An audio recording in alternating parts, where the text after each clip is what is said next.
Hello guys, magbibigay naman ako ng number 2 tips. Ang tips na ito guys is para maging effective kayo na DH dito sa Hong Kong.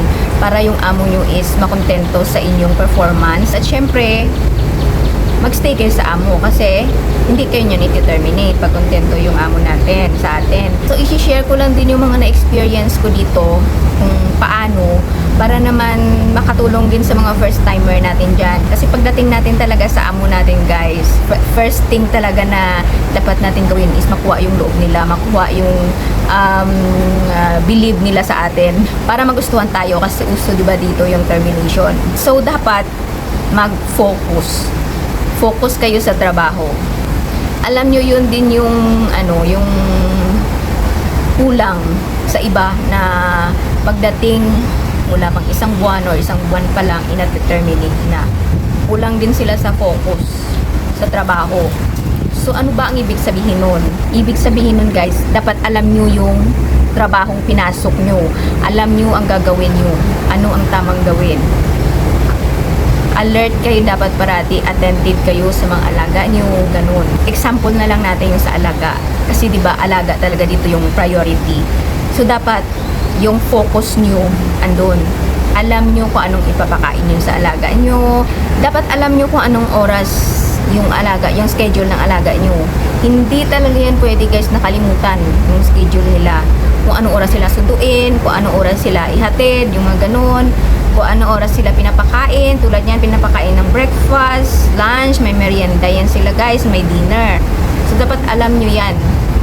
Hindi kayo pwede, ay nakalimutan ko, ay hindi ko nasundo yung alaga ko. Hindi pwede. Kailangan yung mag-focus sa trabaho. Tapos dapat sa pagluluto, alam nyo kung anong oras yung pagluluto. At syempre meron din kayong mga technique para mapabilis, mapadali. Kasi dito ang pagluluto madalian. Sa pag-prepare ng lulutuin, madalian din. Kasi priority nga dito yung alaga. So, kailangan nyo talagang mag-focus. Kasi pag hindi kayo nag-focus sa trabaho, mawawala kayo. Kasi yung oras dito bilang lahat. So, yun yung sinasabi ko na mag-focus tayo. Alam natin dapat yung function natin pag pumunta tayo dito sa Hong Kong para magtrabaho. Yun. Yun talaga yung susi para magstay ka sa amo mo, para magustuhan ka nila kasi alam mo kung ano yung trabaho mo. Ang ibig kong sabihin, lahat ng trabaho natin, i-orient naman tayo ng amo niyan pagdating dito. So lahat ng trabaho natin dapat alam natin.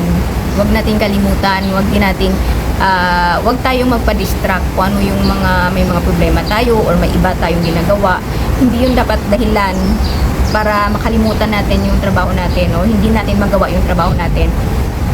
Dapat nakafocus din tayo sa trabaho natin kasi ito yung pinasok natin dito ito yung pinunta natin dito, trabaho. So kung ma-divert yung attention nyo sa ibang bagay, may pinagkakaabalahan kayo sa ibang bagay, i-priority talaga yung trabaho. Kailangan yung focus sa trabaho andun. So isa din yung dahilan na makampante yung amo, na hindi tayo lutang ba na hindi natin yung oras ng kain, nakakain na yung alaga natin, yung gano'n, yung oras ng study time ng alaga natin, nag-study na yung alaga natin, yung oras ng laro or oras ng hatid sundo sa school, andun na, nagagawa na natin. Yung hindi na tayo kailangan din na i-remind na amo natin kasi alam din natin yung ginagawa natin. Kung i-remind man nila tayo, at least ginagawa na natin or nagawa na. Hindi, ay, oo pala, yung gano'n, hindi pwede yun dito. Kaya kailangan mong mag-focus talaga sa trabaho dito.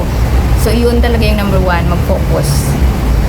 So, yan yung number 2 tips natin for today guys, yung focus sa trabaho. So, yun lang for today's video. Abangan nyo guys ang number 3 tips natin. Bye! Thank you for watching.